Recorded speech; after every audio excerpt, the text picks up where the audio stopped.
Hello and welcome to another edition of the Blue and Gold Gridiron Show, where this week we're super excited to have head football coach at Brophy Prep, Jason Jewell, on the show. Coach Jewell has a variety of experience at both the big school level and the junior college level, and has coached a number of Division I players. Also has an extensive knowledge in the recruiting process, is a bit of an offensive line guru. So as an offensive line guy myself, or try to be, I was really excited to have him on the show and talk some ball, and we'll get into that in just a moment. Before we get started, though, just want to take just 1 second to remind everybody that the Blue and Gold Gridiron Show is brought to you by School Funder. School Funder, the only online fundraising company in America that lets you keep all of the money your team raises. We have used School Funder several times for fundraisers and got to keep all of it, minus the small 3% processing fee. You wouldn't give away 20% of the wins your team earns. Why give away 20% of the proceeds that you bring in fundraising? So please contact them at schoolfundr.org and let them know that the Blue and Gold Gridiron Show sent you. Would certainly help the show and be appreciated. And while you're doing that, take just a second to like and subscribe. We're trying to grow our audience, get out to as many coaches as possible, and be able to share as much free coaching content as we can. The number one goal of this show is just to continue the coaching profession. I think we're very blessed, as I've said on the show many times, to get to do one of the best jobs in the world. And if we can share any information, and certainly it's not coming from me, but we've had tons of good guests that have come on and given us all sorts of good little tidbits and coaching knowledge that I know I've expanded my knowledge greatly as a result of the show, and hopefully a few of you have as well. So, like I said, we always, when we get started, Coach, and thanks again for joining us, we always start by having our guests tell us a little bit about your football story. So tell us about your background, your football story, and then we'll get into the offensive line topic at hand. Thanks, Cody, for having me on. Hopefully, I can be helpful today a little bit. My football story, my dad brainwashed me into being a Chiefs fan from a very, very young age. So that was, I dealt with 40 years of misery, and then I've had the last 6 years of fun. And everyone thinks I'm bandwagon, but my dad is from a small town called Pleasant Hill, outside of Kansas City, and yeah, brainwashed me into football. And I didn't start playing though until I was a freshman in high school. I went to Washington High School right up here, 23rd Avenue in Glendale. Um, didn't play at all until I was a freshman. I played soccer all the way up through middle school, and I didn't look like I look now. Now I'm 6'6", fatty, 300 pounder. I was probably 6'3", about 165 pounds when I was a freshman. And my favorite player back then was Derek Thomas. So I thought I wanted to be a defensive lineman. And that lasted about one game. The first play I'd ever played football against Tempe High School, I got put on my rear end, and I got taken right out, and I got moved to offensive line, and I've never played anything else since then. Um, Played at Washington, and then, to be honest, didn't get a lot of opportunities after high school. And I was an excellent student. Um, I had an academic scholarship to Glendale Community College and was just planning on going there and trying to walk on the football team. And I went to the head coach's office, who's Mike Grossner, who's now the head coach at Bethany College in a high school in Kansas. I went into Coach Grossner's office and I said, "Hey, can I walk on the football team?" And at that time, I had grown to about 6'5", 265. And he goes, "Oh, there's no, walking on. You're on the team." Like, I filled up the door, And after my first year, I was lucky enough. I got a scholarship to Northwestern University in Chicago, and I wasn't good enough to play. They needed some bodies, and I redshirted. And then we had a coaching change, and I wasn't super happy.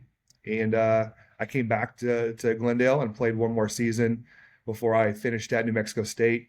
And I played there for 2 years, and then kind of bounced around playing some arena football, played in Richmond, Virginia for 2 years, and then in Buffalo, New York for a month before I got cut.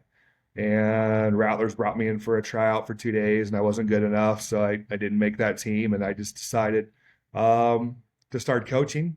My degree is in criminal justice, so I had been working at the juvenile detention center um, uh, before that, and one of my friends that I played with at Glendale ran into my sister at a Cardinals game and said, "Hey, does Jason want to coach?"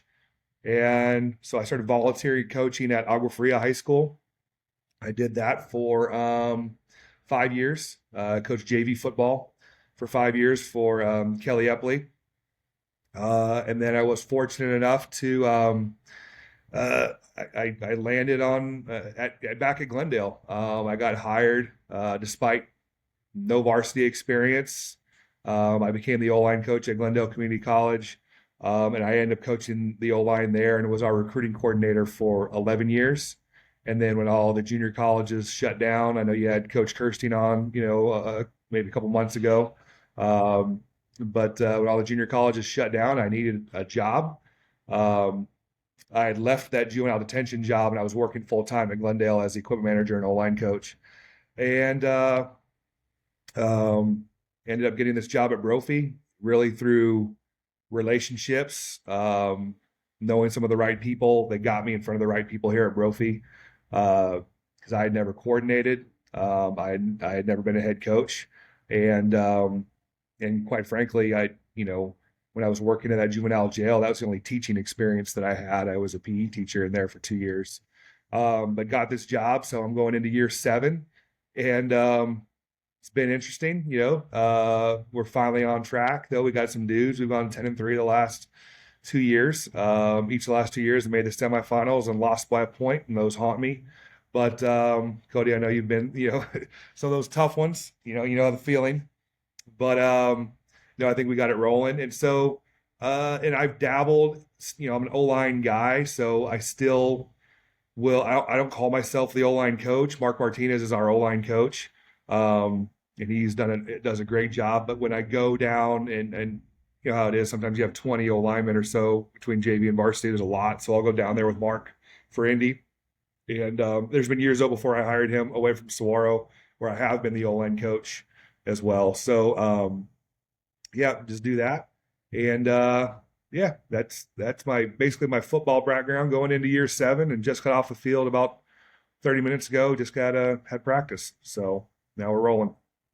Coach, that's awesome. I didn't realize you were an Aggie. We have an Aggie on our staff at Prescott there. That's cool stuff. But what's one of the reasons I wanted to have you on? The great amount of coaching experience at a lot of different levels. Those of you who don't know, Brophy Prep is 6A power, I would say, at this point, doing a great job. And really excited for the Broncos' continued progress. And 6A football in Arizona is it's no joke. There's some real heavy duty teams. Coach, how many of your guys have Division 1 offers right now? Man, I think it's 15. It's a lot, and that's at all 3 of the levels. So not just Yeah. seniors, but yeah, it's we're blessed with having some talented players. So the crazy thing is, so we graduated all 5 offensive linemen though. 3 of those kids signed Power 5, and the other 2 signed as well, 1D2 and 1D3. So piecing the offensive line back together is going to be crucial if we want to continue the success we've had. We have most of our skill kids return, but it's just really the offensive line is where we need to replace those guys. So I do like some of our young guys, but we only have one player that started a few games for us, young kid that's going to be a junior that I really like. But yeah, we're young, so it will look a little different, but hopefully we'll get the ball out and be all right. Well, that leads us into our first question. Very good segue there. What do you look for in an offensive lineman? Man, if obviously you and I, Cody, we don't get to pick, who we get. Like when I was at Glendale, I got to recruit my guys, right? So yeah, I guess it looks different, So I guess if I'm a college coach, and really this goes at any position, college coaches are looking for length first. for a lot of reasons. On the offensive line, they're looking to use that length for just for separation. Um, now with football being keeping your head out and all that stuff too, that makes a difference, especially in pass pro, trying to keep those defenders away. But also length is a good indicator on your growth potential and what your frame is and how much weight you can hold. So, if you have, obviously if you're 6'6" and short arm though, that you don't get that separation. But we had a D lineman that was 6'2", but he had a 7-foot wingspan. So he has the length of a player that's much, much taller. So it's really the length that matters, not necessarily the height. So, it's their wingspan, is what a lot of people are looking for. So, if I'm looking at a player versus a recruit are two different things. As far as just what I preach, offensive line wise, is just three things. It's their footwork and their pad level, and do they get after it? And that's it. I think if you're coaching more than that, I think you're probably overcoaching. So I'm really just big on the footwork, and it's really just the first two steps. After that, I'm just trying to get them in the right place. Obviously, you got to play low and play good with good pad level. So there's drills and lifts that I'm doing just to help them with their flexibility in both their hips and in their ankles to help get them low to play with good pad level. And then honestly, like I don't know that you can teach nasty. I think you can get out of kids, but either in some ways you either have it or you don't. Um, but it's trying to get that out of them to get that dog in them and get it to come out and get after guys. But I think if you have those three things, and I didn't even mention the size, right? Like those three things will make you a successful high school offensive lineman. Just a footwork, pad level, and nasty. If you're strong and big and long, obviously that makes you a better recruit and probably a better offensive lineman just because you have some of that mass behind you to push people and move people. But if those are the three things I'm looking for, those are the three things: footwork, pad level, and demeanor. I love that, Coach. Breaking things into three that's kind of my thing. That's kind of how we do things in terms of schematically and all sorts of stuff. So that's Right. a great little point there. It's interesting you said that too. We were at the Pinnacle Showcase a couple weeks ago, and one of the coaches asked me, "Who's your best player?" And I said, "Our best player or our best prospect?" I was like, Right. "Because that kid right there is our best high school football player. He's not going to get looked at by very many people, but he's our best high school football player." So there is obviously a difference in that, which I think sometimes coaches maybe mistake there. Obviously, the Broncos, you're talking about replacing offensive linemen and the tremendous skill players you have, but with yourself and Coach Martinez, who I know is a highly respected offensive line coach in Arizona for many, many years, I think you guys will probably be in pretty good shape up front. But that leads me into our next question. As far as your drill menu, I always think it's important for coaches to kind of have a list of things. How do you implement your drills, and do you have the freshmen doing the same thing? So when they move to the JV, they know when you say, "Hey, get lined up for combos," or whatever the name of the drill is, they can get going. How do you go about establishing a drill menu and putting that together so it's vertically aligned from your freshman all the way through your varsity? Yeah. So as the head coach, I feel like I need to look at things differently than like say a parent would, right? So I look at things from a program, then as a team, and then as an individual. And I think when parents look at it the other way, they think of their kid, then the team, then the program. So it's the opposite. So I have a set of standards. I don't call anything rules. I call them standards of what we're gonna live by. And so I have standards for our coaches and for our players and for our parents. And the standards I have set for our freshmen are different than our JV coaches and then for our varsity coaches. Um, our freshmen are unique here at Brophy. So we have a massive, massive freshman football team. We have probably anywhere between 120 to 150 freshmen that play football here. Um, that being said, at least a third have never played any sort of football. Another third have probably played flag football, and another third have played tackle football. So we do have two freshman football teams, and Brophy uses football as a way for our kids to make friends. So all of our kids are coming from, all these different middle schools from all over, Maricopa County. Where like, at Prescott, right? All your kids are from Prescott. They all probably went to the same middle school or two middle schools. They probably went to miles. So our kids come from like 70 different middle schools, and most don't know each other. So we do a freshman camp in the spring, and then we just yesterday started our freshman football practices. So now those kids have 150 friends. And we have about 300 kids, 350 kids in every class that starts. So half of the incoming freshman class is are they now have a friend, someone to know, and because it's awkward, right? We've all been kids and going to new schools, and so the administration here pushes football for that. That being said, of those 150, 60 of them, if I'm lucky, stay out for football. So 90 are going to quit, and that's okay. Still 60s are great. It's a great number to have for the JV team. And then, then when it goes to the next level, that stays pretty consistent. We'll have about between 30 and 40 in every class, moving forward.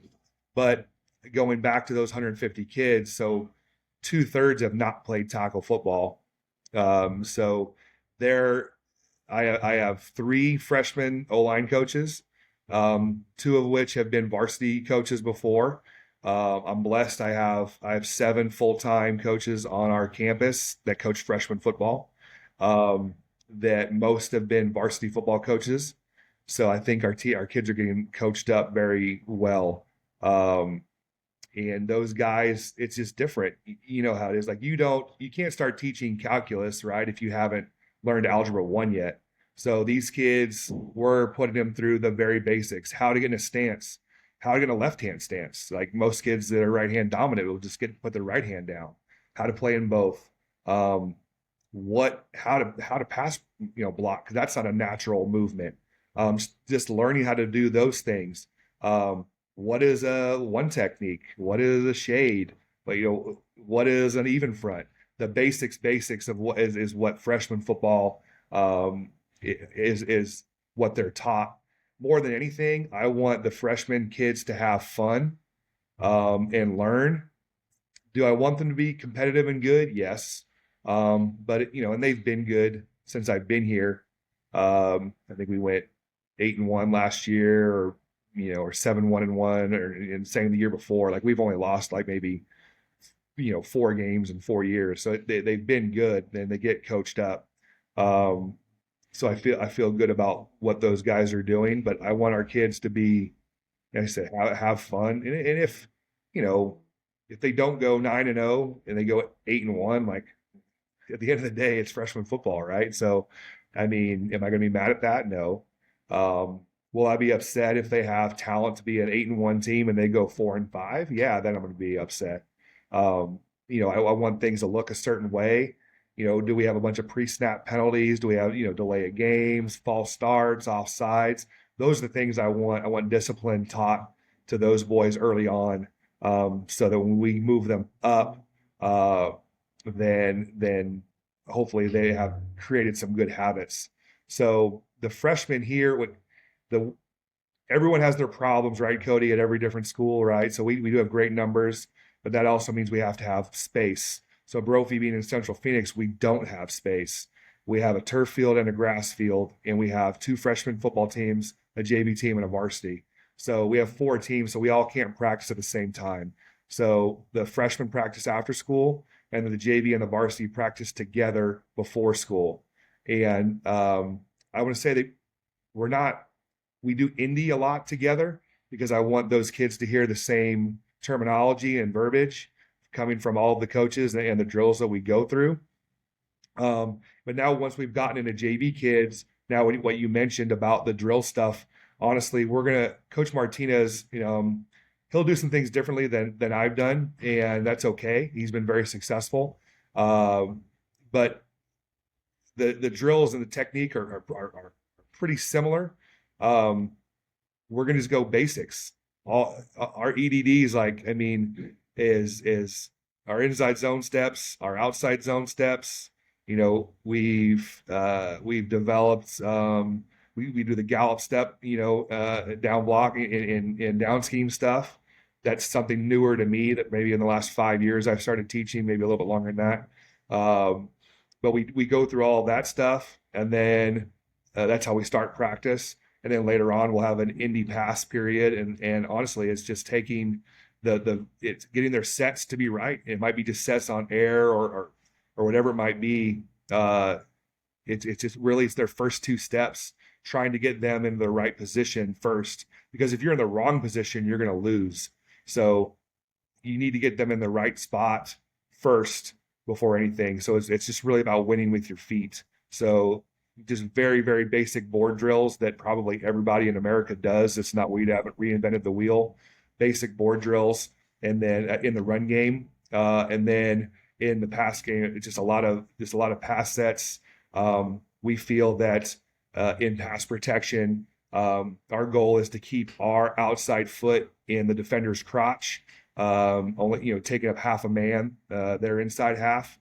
If they go wider than that, they've given up the inside and given the defender a two-way go. So we'll have, our set is predicated on where the defender is lined up. So we'll line up kids differently just to give them a different set and a different look. And it's honestly, Cody, it's the first two steps, and we're not going to teach a whole lot more than that. Again, I just think you're teaching too much, and you can't overcomplicate football, right? Like if your kids are thinking, and it's so cliche, but if they're thinking too much, like they're not playing fast. So I want them to, first two steps, let's make that all monotonous, and we'll get through all of that, and then the rest is just, honestly, it's being a butt kicker. I thought that was interesting. You talked about pass pro not being a natural thing. I'm sure you saw that interview Andy Reid was talking about. Everybody's going to come out and run, and Yeah, most people are going to learn how to catch. I've heard another O line coach say, I can teach my dog to go catch a ball, but I can't teach him a true. pass pro a nine technique or Yep. what have you. But that's an interesting thing. Let me ask you this, coach. Because when I was at Red Mountain, I thought we were kind of unique in how we did the B team stuff. We had our A team be our first and our thirds, and our B team was our second and our fourths. How do you guys go about doing that? Man, that's ideal. What I want, because right, the ultimate goal is you want kids to get reps. You only get better at football by playing football. I am a firm believer in that. So I am never going to bring a freshman to varsity or to JV unless they're playing and starting, or same as a sophomore. Like, I'm not going to have a kid dress out on Friday night and stand there. They need to play. So I would rather a kid get 60 reps on the JV, or the B team, than to get no reps on the A team or no reps on the varsity. So initially, the teams are kind of split up on really who's played football and who hasn't played football. That's how we call it the red and white team. That's how it gets split up. And then it's fluid, from there. But you're right, Red Mountain is a team with Coach Enders. We've continued to play them because there are less and less teams that have B teams now. Red Mountain has one, Liberty, us, Highland. Honestly, like after that, it gets tougher. So some of the other teams don't have them anymore. Pinnacle used to, Hamilton, Chandler, Perry, Centennial. None of them have B teams anymore. So finding those games is not easy. And I want those kids to play.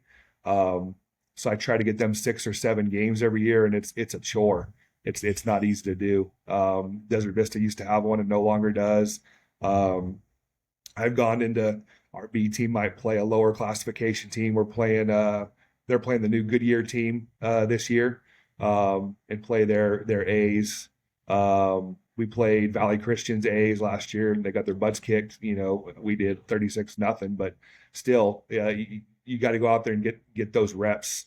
But you're right. Ideally, it's right. Your ones and threes should be on your A, and your twos and fours should be on your B, so that your backups, right, your twos are getting reps versus versus if your threes and fours are on your Bs, now your threes are getting more reps than your twos. So that shouldn't be how it is in theory. I always thought that was interesting. That was actually one of my teaching roles. Is we had our freshman and first hour at Red Mountain, and we had 100 something of them in there. And I was coaching on the varsity, but part of my job was kind of identifying that with them because I spent every morning with them and Right. different stuff like that. So it was an interesting thing. But next question, Coach, how many concepts do you think the high school offensive line, and obviously you have some skilled guys and some great coaching, but how many concepts run and pass do you care? More run game, because I think you're obviously going to be in less different pass pros. Obviously, you guys probably have a few more, but how many concepts do you think you can execute at a high level? Man, maybe three. We're an inside zone and wide zone, not outside zone. I know Ed Cook was on a couple weeks ago and was talking wide zone play. That's something more I got from Sean Burns when he was the O-line coach at Ottawa, and he's a Gibbs guy. So like, how do you incorporate that versus outside zone is just trying to reach guys and get the edge where it's not always easy to do. So yeah, we're more inside zone and wide zone, and then we do have a down scheme. We'll run some counter, and honestly, and we a couple years ago we were really heavy with duo. We didn't do it as much last year, and honestly, when we ran duo, that's all we ran. We didn't run anything else. Um, so, I mean, we might have four concepts in the run game. It's just tough. It's like I asked my offensive coordinator, so I'm not a micromanager, Cody, and I don't, I want my guys to be able to coach. But my question always to those guys when they want to install something, my question will be, okay, is the juice worth the squeeze? How many reps are we going to do, and how many times are we going to run this play? If we're getting one or two reps, minus a trick play, right? If we're only going to do whatever, we'll call it outside zone. We're going to run it two or three times, but we've spent whatever 40 reps during the week running it. Like it's not worth it. So do we have something else in our playbook, in our arsenal, that we can do that works well against this team? That's usually when I'm going to go back and say, um, do we have something already in that would work against these guys? And because I just think the more you have in, again, it goes back to just being simple and being able to play fast. So yeah, we'll have maybe three or four, at most, concepts in the run game. Pass, they're going to have a whole lot more concepts. The receivers are, and we just try to keep it simple for the offensive line. So we'll have basically it's a three-step drop protection and a five-step drop protection, and just so the offensive linemen know they can set a little differently on the quick game stuff. I mean, we'll have our play action stuff, but I treat that like a run block anyway. So I don't really. They're all very very similar. So like we might call something Rip and Liz for three-step and Roger and Louie for five-step, and anything we're trying to keep it R's and L's. Like I think everybody in America does that. Just what we're going to do differently um, comes out of it. Now we might if it's going to be 6-man pro versus 5-man pro, might be we might add Ricky and Lucky in there, something different to tell the running back he's staying in. But for the most part, it's going to stay the same for the offensive line all the time. Coach, I love that. That's really interesting stuff. I think for all the coaches listening out there, talking about even a school as big as Brophy, keeping those concepts at a small number so they can execute at a high level, I think is a critical coaching point. I know I learned a ton when Coach Cook was on. I'll be honest, I was ignorant to the differences and intricacies between wide zone and outside zone. And you summed it up there very perfectly. Outside zone, you're trying to capture the edge a lot of times, whereas wide zone, you'll see that thing, Coach. And again, I wasn't super abreast on this, but you don't want to outrun your center. And you Right. saw so many times on those, and I've watched Coach Kaduti's stuff where they don't outrun their center and you end up cutting off that. And it was really interesting stuff. What would you say are the differences there between outside zone and wide zone? Yeah, I just think in true outside zone, you're taking a speedy guy. Like maybe you have like a really good O tackle with great feet that can just reach that defensive end. You're just trying to, get the edge. Now, we might do that like with a jet sweep or something where I might teach it, a little bit differently. And we're just trying to get our hat outside and run. Where wide zone, like I'm telling my guys, you don't necessarily have to reach that guy. Defenders are taught to not get reached. So if he wants to keep stretching it, okay, there's going to be a certain point where we're going to run those dudes to the sideline, and now it's up to that back to make that with step and get up the field. Because you and I both know you don't get any yards when you're going side to side. You're only gaining yardage, right, for a first down if you're moving north and south. So it's about getting that running back to read those blocks and then and get up the field. But I know we've really changed a little bit how we've taught the down block here because and maybe this is different at your level, coach, but I know when I first started coaching, it seemed like it's 50-50, maybe even 60-40. Defensive linemen were reading those blocks and trying to fight over the top or do different things like that. Defenses are so aggressive now, so much up the field stuff. And you'll still Yeah. see guys on the edge spilling things or denting it or whatever you want to call it there. But we've kind of really switched how we taught the down block just because of how aggressive defenses are. How do you guys go about teaching the down block, and do you differentiate between readers and penetrators? How do you go about doing that? I think most teams have just been penetrators, so I don't have a big difference in that. I've only talked to a few coaches before that have taught it the other way. So really it's changed for me. So like when I was in college, we were stepping with both feet. Like so my like to say the right guard was stepping with his right foot to split the crotch, and the left tackle was blocking to split the crotch and stepping with his left foot, to get in the, basically the V of the crotch for the defender. So that's not how I ended up evolving to teach it. Now we're basically wrong footing. Coach Martinez calls it a subtle step. So we'll both left, right, and really you have the postman and then the down guy. So, and that's changed for me as well. So now we gallop. It's something I started messing around with. Talked to, the old ASU line coach Dave Christensen and Chris Thompson, and kind of messed around with that a little bit before I got comfortable being able to teach the gallop step. So the inside offensive guy is no different. It's still a subtle step and then step to split his crotch. But then that second, the tackle is called the down guy. He's stepping flatter and trying to check that guy's hip. And what I've and displace, like let's call it the three technique, displace that guy over a gap. But it also, what it does is it keeps those guys square. When I realized how I used to teach it, when we were down blocking, they would step and they would turn their shoulder. But then that defender, that linebacker, would float back over the top, and we were turned. So like we want to try to stay as square as we can, as long as we can. So when that defender would float back over the top, then we would lose, right? Because the linebacker is a more athletic kid than the offensive lineman. So with that gallop, they're staying square. They're stepping down, checking his hip, displace him. The guard then would torque him, and then the down blocker then will work vertical if we've torqued him down and gained that gap. So if we've displaced him a gap. So it's a little bit different. It's evolved how I learned it as a player, and then how I coached it over the last whatever. Cody, I've coached nothing but O-line for 22 years. So how I've taught it and how I've learned it in the last 20 years or so.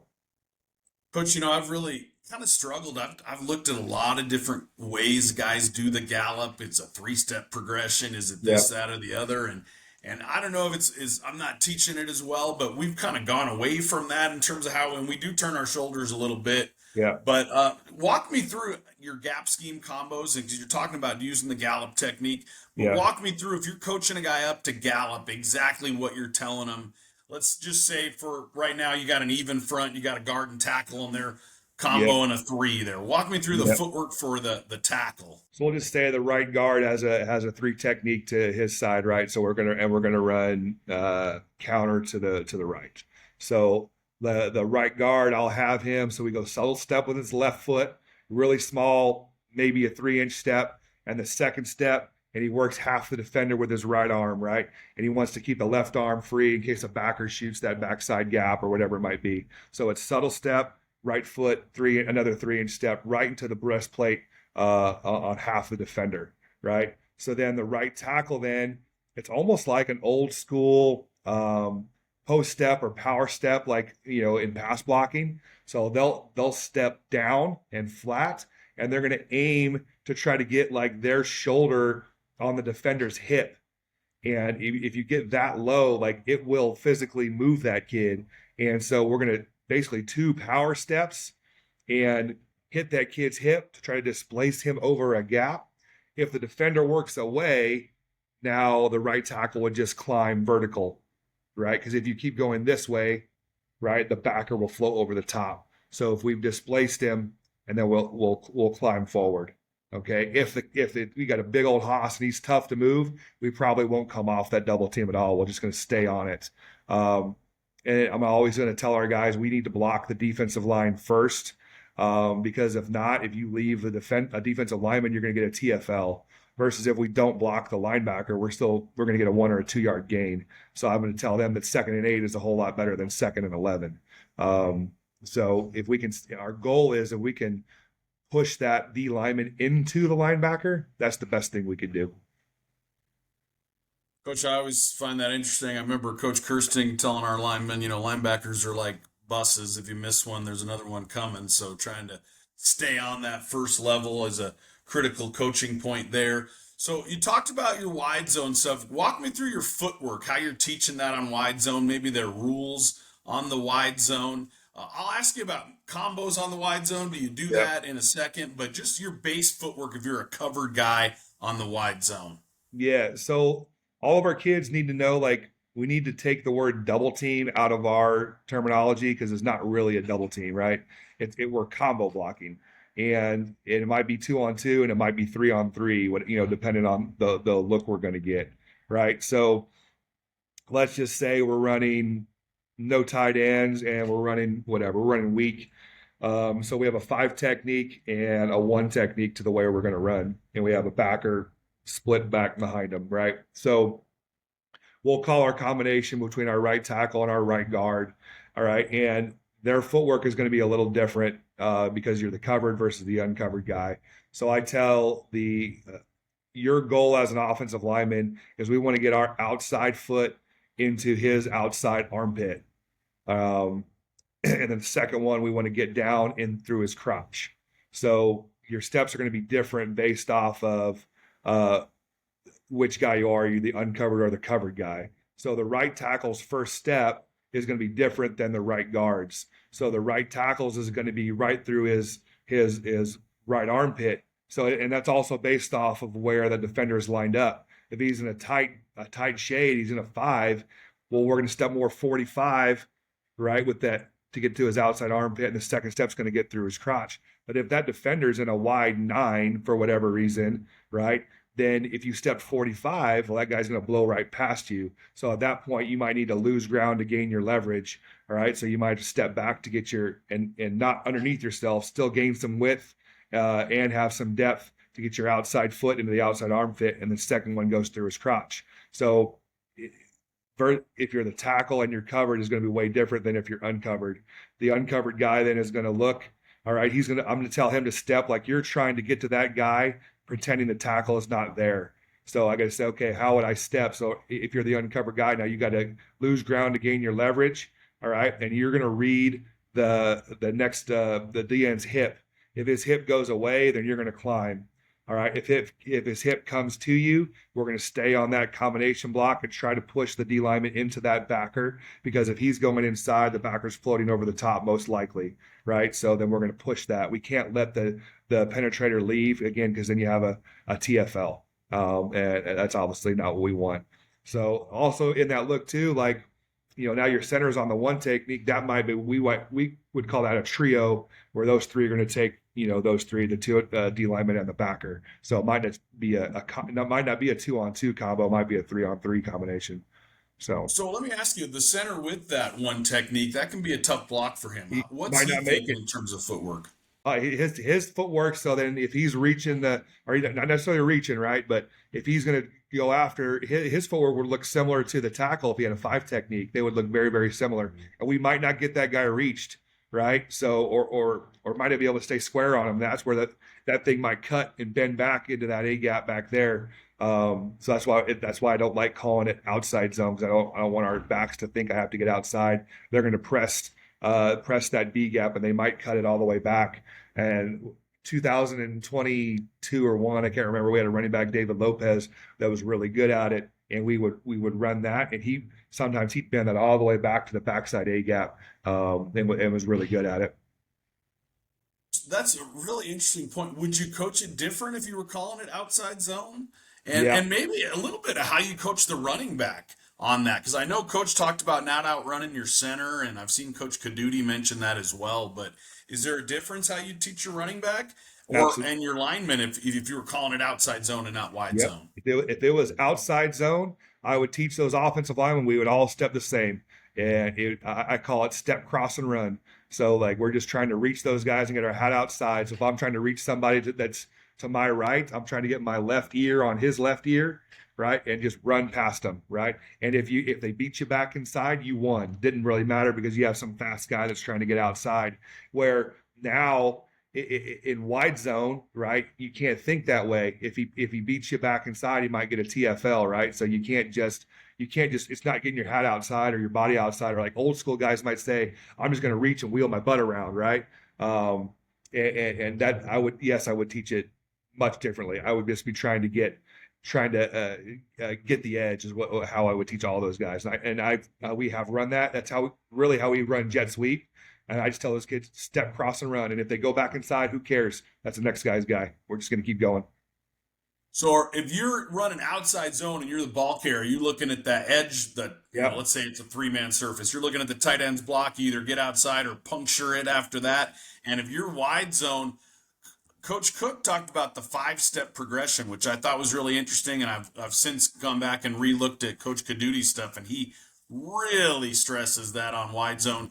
Don't make a cut till you've got to that fifth step. Now, there's been Right. times I think that's changed, but is that something you guys talk about with your running backs, or how do Yeah. you coach your running back up on that? Yeah. I mean, I'm not a running backs coach, so some of that stuff is a little, I don't get out of my lane, too much with I'm a big fat kid at heart. So, but yeah, it's pressing that gap in the wide zone, and if it's not there, being able to bend it back. So, yeah, that's really how we're gonna teach it. Again, outside zone, wide zone, and inside zone, all semi. Oh, I say the wide zone and inside zone is semi similar for the O line, and the outside zone I teach way different. But it's not something that we really do unless we're running like a jet sweep. Love it, Coach. All that stuff's really, really fascinating stuff to me, and the differences and continuing to learn and things like that. But moving on here, pass pro stuff. How do you go about that? Maybe walk us through, a protection scheme. You talked about the differences in your three-step and five-step.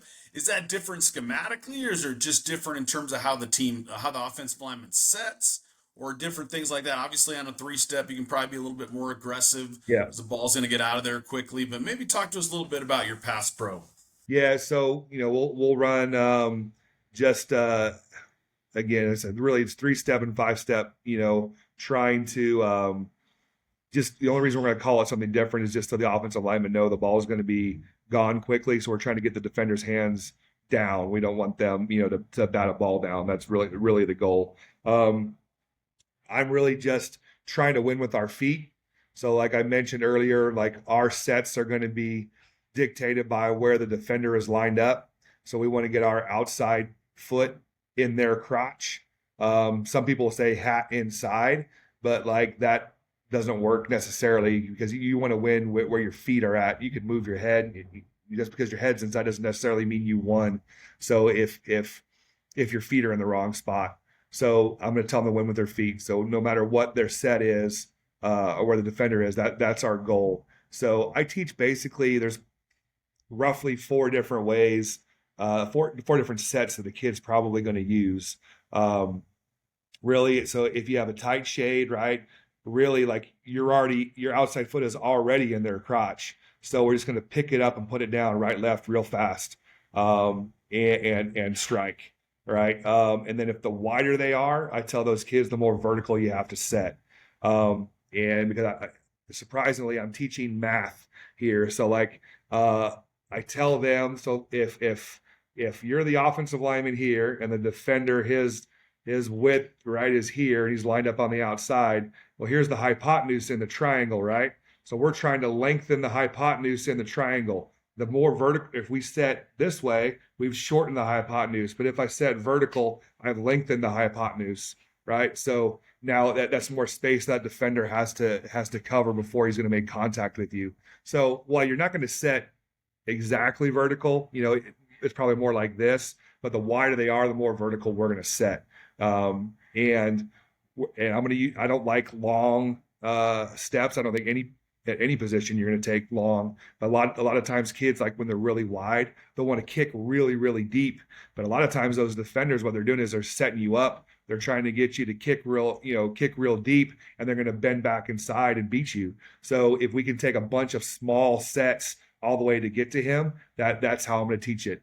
So again, the wider they are, the more vertical we set. So we have our I call it our tight shade set. We got our wide set, and then I teach one where the defender is head up. So we're making the assumption that the defender, if he's head up, he's going to go inside. So the first thing we're going to do is we're going to take away the inside first. Understand they don't have to go inside, but by lining up head up, we're just making that assumption because right now they have the two-way go.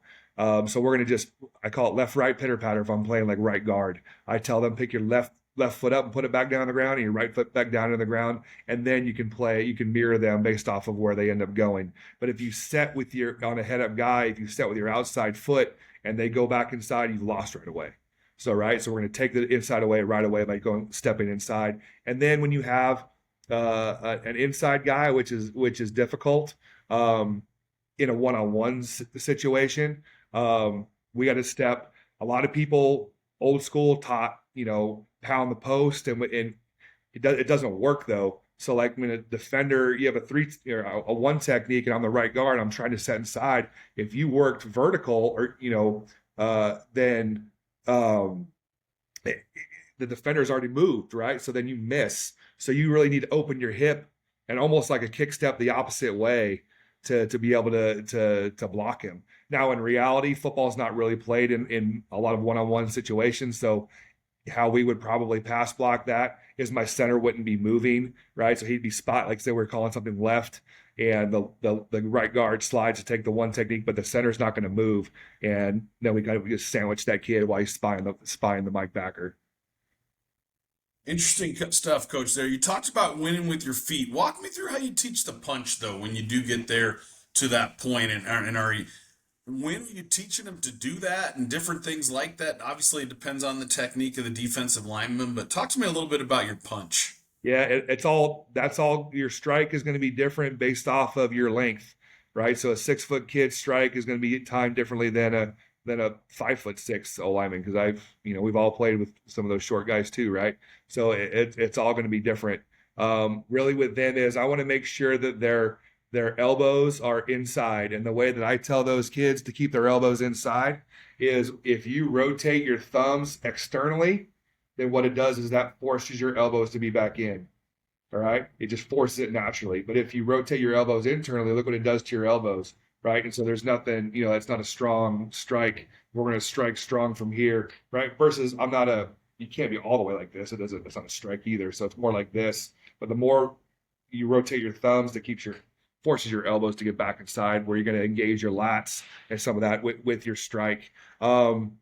I've kind of gotten away from the old school, strike and get your head out of there. Yes, you want to create separation. I'm more like tuck your chin here, you know what I mean, and gain your length, like here, versus not like that. You know what I mean? That's the more old school. And then I've kind of been more independent hands versus a two-hand strike. So we'll strike with our outside hand first. So we'll go like right left. You never want to go left right if you're setting right, because then you've turned your body. So our goal is we want to stay square as long as we can. So if we'll go right left into those guys, and it's pretty quick. It's not like really slow, but it's more like how a center really has to. Like let's say it's a left-handed center, how he would slide to the right, he would step and snap, and then get his other hand up. It's more like that. Coach, I find all this stuff. I could talk offensive line play for a really long time, and I appreciate all the knowledge you have shared with us here. Walk me through a little bit, because I know you had extensive experience, not only before you became the head football coach of a big time program, but obviously at the junior college level, and being kind of an expert. I believe you were doing some stuff in the recruiting game there. Talk to me a little bit about how that's changed, what kids can do to give themselves the best chance. And obviously, some of it is measurables. A Yep. ton of that you can't change. But what do you think kids can do to give themselves the best chance to be available or to be visible to different schools in that regard? And how has it changed with the portal and everything else? Because I know Yeah. there's a lot of differences that I've seen, but I would love to hear your input on that. Yeah, the portal, in my opinion, has ruined a lot of opportunities for high school kids because a lot of times these schools are looking for what they think is a finished product already. They're going to take a kid, like let's just say, I don't want to, let's say NAU, maybe they take a kid that left Arizona State, and so that kid is almost living off of that reputation that, oh, I signed with Arizona State. I was a 4-star out of high school and, and didn't work out. So now I'm at NAU or Northern Colorado, wherever it may be, an FCS school. Um, I just think, and the development piece and the win now mentality has really hurt our high school kids. So, like the elite of the elite still get recruited, but like those tweeners or kids that like still need to develop, it becomes harder and harder for those guys. The other thing at the same time, exposure has become easier, right? With Huddle and all the social media stuff. So like now it's a little easier for a kid from Prescott or from Bradshaw or Flagstaff, right, to be able to, maybe to be seen because they can. It's just the click of a button. But the recruiting part of it also has sped up with the early signing day. So that's another thing that's tough. So maybe you have a kid that was a sleeper um, that maybe didn't play much as a junior, but just bulked up and all of a sudden has become a big, long kid. Well, the odds are that some of those schools or most of those Division I schools are probably done by the time we get to that kid's senior year. So like recruiting has ended really in June before the senior has even started. So there's not spots for those guys, and that's what's tough, and that's what's sad about the demise of the WSFL and the ACCAC, where some of the junior, Glendale and Mesa, Phoenix, and Western, all these schools, they would come get some of those kids that were still looking. But now it's like, what do those kids do? And with Arizona only, having Ottawa and Arizona Christian as options for those guys to go, it's only they can only carry so many rosters.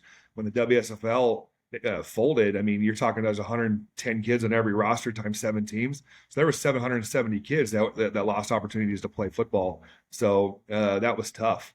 But my advice to a kid trying to get exposure might be different at Brophy versus at Prescott High, right? Like, no knock on you guys, but recruiters they're lazy, right? That they're going to go where it's easy, right? So they're going to fly into Phoenix and recruit Phoenix because the airport's right here versus make a 2-hour drive to Prescott and maybe see a kid, versus I fly into, Phoenix and I drive to Chandler and I can go to Chandler, Basha, Hamilton, Perry, Castile, and Arizona College Prep, and I can do that in the morning. And each one of those is going to have 5 to 10 seniors that are going to play college football. Like it's just the bang for their buck. So like my advice to a kid like at Prescott High would be to go to some of these camps and get seen. And that's crucial. Or go play, the coach, go play in a 7-on-7 tournament and at Arizona State where that kid can be seen. Was it your kid or was the Bradshaw kid that signed with Arizona State a couple years ago? Bradshaw, Yeah. James Giggy. Yeah. Right. So he made the most of his opportunity, right? They went down and they did a 7-on-7 tournament at ASU and he ended up getting a scholarship and committed. So like you're going to have to travel to them based off of what your location is. If you're a mountain kid, you live up in the White Mountains or whatever, if your distance is far. So you're going to have to be smart. And then some of these camps too, like you got to understand what the camp is. Is it a money grab? The college coaches, I tell my kids, you have to go to camps where college coaches are at because most camps, some of these exposure camps it's not really exposure, it's a money grab. So if a college coach can't be at the camp, well, why are you going? You need to go to a camp where college coaches are at. So like that's how I plan my 7-on-7s for our kids. So we're going to go to Arizona Christian, we're going to go to Arizona State, and we're going to go to Northern Arizona. And we're going to compete in the 7-on-7s. But also our kids are going to it's going to double dip. I can my kids can get seen, and these colleges have gotten smart too. Both Arizona State and NAU, when we're at those tournaments, other college coaches are allowed to be at those schools and be at those camps and be at those sevens tournaments. So it's not just Arizona State seeing my kids. They might have three or four other coaches there or staffs there that can watch our kids. So it only benefits our guys. But I don't know if that answers your question or I kind of got off topic, but No, it's a great answer. I know those showcases have been a big deal for us, and we tell our kids to try to get to as many camps, but they got to understand the camps, and they got to know. The biggest thing we talk about is making sure there's college coaches there. Some of these mega camps that we've had in Arizona the last couple of years, I think, have been really really helpful for our guys to get seen a ton at that level. But that's something that always looking for ways to help out our players or different things we can do that way. So no, that definitely answered the question. And I know obviously it's crazy. It's been 7 years now, I think, since the JUCO. And I know there's the Hohokam League and different yeah, things like that, but it's been 7 years since Glendale and Mesa and all those schools yeah, stopped running football, which is wild that it's it's been. awful. It seems like it was for years and years that was such a big thing in Arizona. I mean, we had the best JUCO football in the country, arguably. I mean, It was a fantastic. lot of national champions and a lot of Yep, teams that way. So I know that was something that was really, really tough. yep, And you just laid it out perfectly, Coach. That's 770 kids, you said, that are not getting opportunities that they would have gotten previously. And especially, I don't know what the exact growth of the state is, but in that time period from 18 to 25, the amount of Division One kids in Arizona, I'm sure, has increased in a lot of ways. But the other thing you pointed out there, Coach, if you're a blue chipper, you're going to get looked at. And if you're not, the last few years with the portal, that has become really, really, really, really tough. yep, really hard. Regardless of what you Yep, do, really I hard. think that's become tougher. I've had kids that I felt were like 10 offer type D2 kids that I couldn't find them anything, and it's hard and it's just sad, and then it really recruiting is also about being realistic and being able to Yeah, explain to those parents. absolutely. Some of this stuff is just God given, I don't know how it happened. My dad was 5'7". I'm 6'6", so I mean, I don't know how that happens, but you know, I'd never get a chance at Glendale if I wasn't that big when I was, in high school, right? And then that's just part of it. People and college coaches are going to err on if they're going to miss, they're going to miss on a big kid, you know. And you can be like you have to say, okay, let's say I'm undersized. I'm a 6'3" offensive lineman. So, but what is my plus one? Do I have great grades? Am I really, really fast? Or like I'm a 5'6" receiver, right? Okay. Do I run a legit 10-5 and 100 meters? Like what's your plus one? Like you can't be 5'7" and have an 11.8 track time, documented track time. You're not going to go Division One. It's just no matter how many yards you put up, like stats. I've never had a college coach come in here and ask how many yards a kid had. It's never happened. Um, they want me to measure his wingspan, how big his hands are, and how big is his dad, and those things. But no one's ever said how many catches did he have, because you know what, the all-time leading receiver at Brophy, Taj Hughes, for us, he caught like 89 balls in a season. But Taj was, and he's a two-time captain with a 3.9 GPA. I had a really tough time. And it wasn't until like the day before signing day, and then Drake offered him, and he signed with Drake, and he's an all-conference player at Drake now. But I mean, Taj caught like he had a school record like 15 catches in a game, had 89 catches in a season. No one cared. And I'm just out there like he's one of the best we've ever had in our school history. But Taj was sawed off. He was 5'7" ish. And not blazing fast. He was quick, but not real fast. But he's having a great experience at Drake. And they just beat Eastern Washington last year, an FCS scholarship team, and made the playoffs the last 2 years. So it's really about just getting on the field. Football is only fun if you're playing or if you're winning. It's not a whole lot of fun if you're not getting on the field.